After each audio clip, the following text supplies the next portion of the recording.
आजाद Hindustan live, सच के साथ। ओमकारेश्वर में अवैध नौकाओं पर प्रशासन की सख्ती, सर्वे की प्रक्रिया शुरू।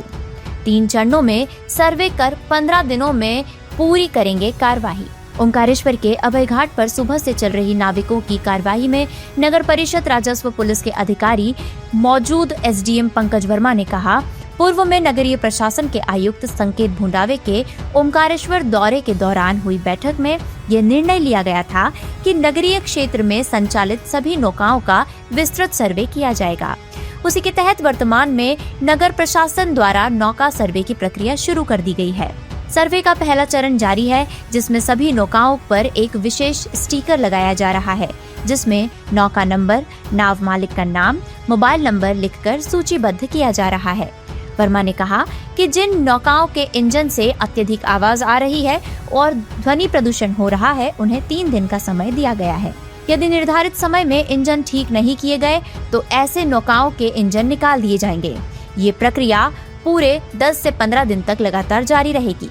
सर्वे पूर्ण होने के बाद एक फाइनल सूची जारी की जाएगी, जिसमें वैध नौकाओं की अलग से पहचान की जाएगी। इसके बाद अवैध पाई गई नौकाओं को संचालन से बाहर करते हुए वन विभाग के सुपुर्द किया जाएगा। तो वहीं नाविक संघ अध्यक्ष कैलाश भवरिया और भोलाराम केवट ने इस सर्वे प्रक्रिया को लेकर संतुष्टि जताई है और कहा है कि जिन लोगों के पास एक लाइसेंस होता है, वे लोग 4-4, 5-5 नौकाओं का संचालन कर रहे हैं।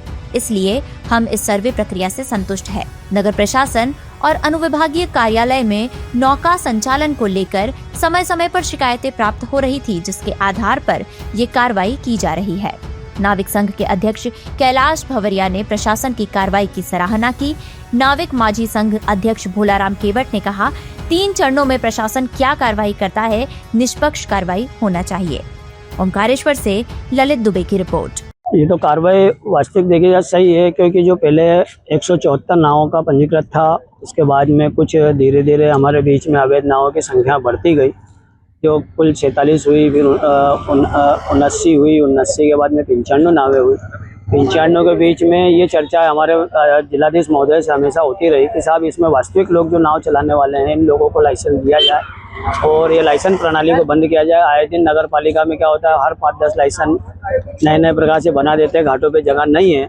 इस चीज़ को लेकर नाविक संघ ने अपनी एक पहल करी और उसी को प्रशासन ने भी उसको दोहराया है कि जिस प्रकार से अभी 95 लाइसेंसों की मांग जो रखी थी, उसमें 95 लाइसेंसों को लाइसेंस बने हैं और उसके बावजूद भी अगर किसी प्रकार की नावें आती है तो वो स्वयं जिम्मेदार है, उसमें नाविक संघ भी क्या करेगा।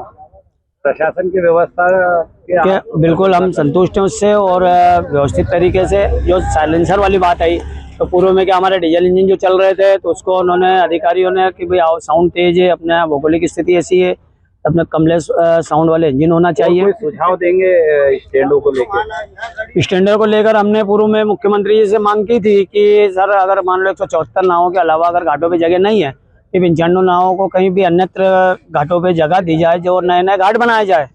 भाई आदमी के पास अगर पब्लिक बढ़ रही है, व्यवसाय बढ़ रहा है, परिवार बढ़ रहा है, तो घाटों की व्यवस्था भी होना है। जैसे नवीन घाट है, हमारे 10-20 नाव यहाँ लग जाए कोई उनका। पिछले महीने नंदू भैया के समय से एक घाट की मांग करी गई थी जो नगर परिषद के पीछे है, वो आज तक नहीं बना हुआ है। लेकिन अभी जो फालतू जो नावें रहेगी उसको नष्ट कर रहा है प्रशासन, तो नावों की संख्या यूं ही कम हो जाएगी। जिनके पास अगर लाइसेंस नहीं है वो बाकायदा, वो तो अब उनके स्वयं की जिम्मेदारी है कि 3 साल से लड़ाई लड़ने के बावजूद भी अगर आप परिवारों को ला रहे हैं तो उसका न तो प्रशासन जिम्मेदार है, न नाविक संघ है। आपका नाविक संघ अध्यक्ष कैलाश भवरिया। प्रशासन जो कार्रवाई कर रहा है, एक सत्यापन लिस्ट के आधार पर कर रहा है। प्रशासन को अभी कुछ दिन पहले हमने जानकारी दी थी कि सब 95 लाइसेंस जो बने हुए हैं, 95 तो लाइसेंस एक सूची के आधार पे है, बाकी ऐसे कई लाइसेंस नगर परिषद ने जारी कर चुके हैं, जैसे ऐसे कई 95 जारी कर चुके हैं। प्रशासन को, श्रीमान एसडीएम महोदय को, सीएमओ साहब को हमने जानकारी दी थी। उसमें इनके पास 3 सूचियां प्रस्तुत की गई। एक सूची जो थी वो 174 की थी, एक सूची जो थी वो 182 की थी और एक जो सूची थी 217 की सूची थी।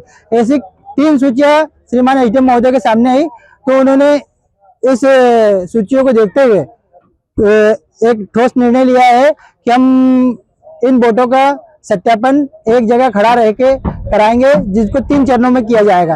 पहला चरण जो होगा, जो वो चरण होगा जिसमें सारी नौकाओं को एक जगह खड़ा करके सारों को सत्यापन किया जाएगा कितने वैध है कितने अवैध है। फिर दूसरा सर्वे किया जाएगा, उसमें सत्यापित किया जाएगा कि वास्तविक ये मालिक है या इसने खरीदी हुई है या सौदा चिट्ठी करी हुई है, नाव चला रहा है। और तीसरा सर्वे जो होगा उसमें इस चीज को फाइनल किया जाएगा कि हाँ ये लोग सत्यापित थे, ये लोग सच्चे थे जिनके लाइसेंस जारी किए गए हैं। और नहीं तो अन्यथा ऐसे लोग पाए जाएंगे तो उनके लाइसेंस निरस्त करने की कार्रवाई के लिए भी प्रशासन ने आश्वस्त किया है हमको। प्रशासनिक जो कार्रवाई है उससे आप संतुष्ट है हम। अभी कार्रवाई की अभी पहला चरण चालू हुआ है, अभी 3 चरण में क्या होता है और प्रशासन का क्या निर्णय होता है उस बात पे संतुष्ट है।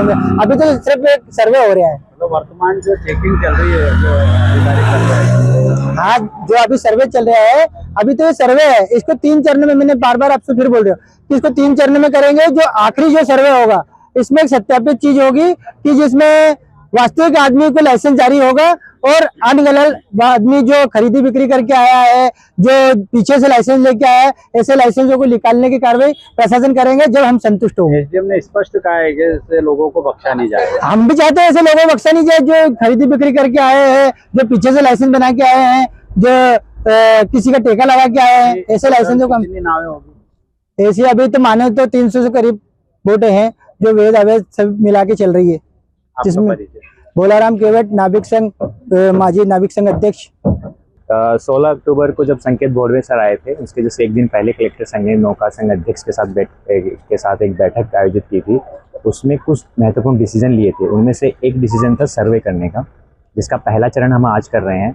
जो अभी उसमें हमने डिसीजन लिए थे 174 + 95 = 269 लाइसेंस ऐसे हैं जो नगर प्रशासन ने निकाले हैं।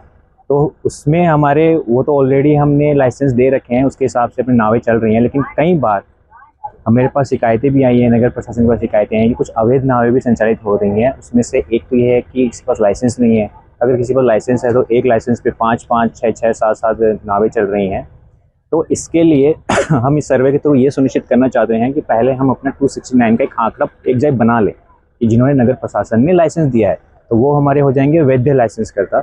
उसके बाद में अगर कोई नावें चलती हैं तो फुल प्रूफ हो जाएगी अवैध है, एक आधार बन जाएगा। इसी की तरह हम ये सर्वे करवा रहे हैं। और इसके साथ ही कुछ जो इसका मेन मोटिव था हमारे नौका संचालन का, पहले बहुत आवाज़ करती थी तो साइलेंसर के लिए भी हमने इनको बोला था कि साइलेंसर लगाओ, क्योंकि अपनी नर्मदा जी का ये जो जियोग्राफिकल एरिया है, तो साथ ही अपना नॉइज पोल्यूशन को भी कम करने के लिए तो साइलेंसर लगाने की न्याय देती। इसलिए हम ये भी चेक कर रहे हैं कि अगर किसी नाव में लाइसेंस है और उसके पास फिर वो नॉइज पोल्यूशन वाला साइलेंसर नहीं लगाया हुआ तो ये भी हम निर्देश दे रहे हैं कि ये लगा लें, अदरवाइज उनके ऊपर भी कार्रवाई होगी। जब ये हमारे सर्वे हो जाएगा तो उसके बाद जब हम कार्रवाई करेंगे तो जो अवैध पाई जाएगी ना उसको हम जब्त करेंगे और उसको वन विभाग को सपोर्ट कर देंगे। ये पूरा एक सिंपल मेरा निर्देश है। जो अवैध संचालन करते हैं नावों का उसमें कोई कोताही नहीं बरती जाएगी और जो नावें हैं हम उसको जब्त करेंगे और वन विभाग को सपोर्ट करेंगे। वन विभाग चाहे कुछ भी करे उसका हमारी खत्म कहानी। उसके बाद बस ये हमारा शुरुआत हुआ है। 3 दिन बाद एक रीसर्वे होगा, उसमें फिर रीनंबरिंग होगी, फिर एक लाइसेंस जो 269 का हमने टारगेट रखा है वो हमारे पास एग्जैक्ट डाटा आ जाएगा। एक सप्ताह में पूरा निर्णय प्रशासन इसको लेके ले लेगा। हाँ, इसमें आई थिंक 15 दिन लगेंगे। पहला तो आज हो जाएगा, फिर नेक्स्ट 3 दिन में, उसके बाद हम 7 दिन के बाद में एक और सर्वे करेंगे तो हमारे पास एक एग्जैक्ट डाटा आ जाएगा। तो एक आधार, एक कार्रवाई के लिए कठोर मजबूत आधार बनेगा।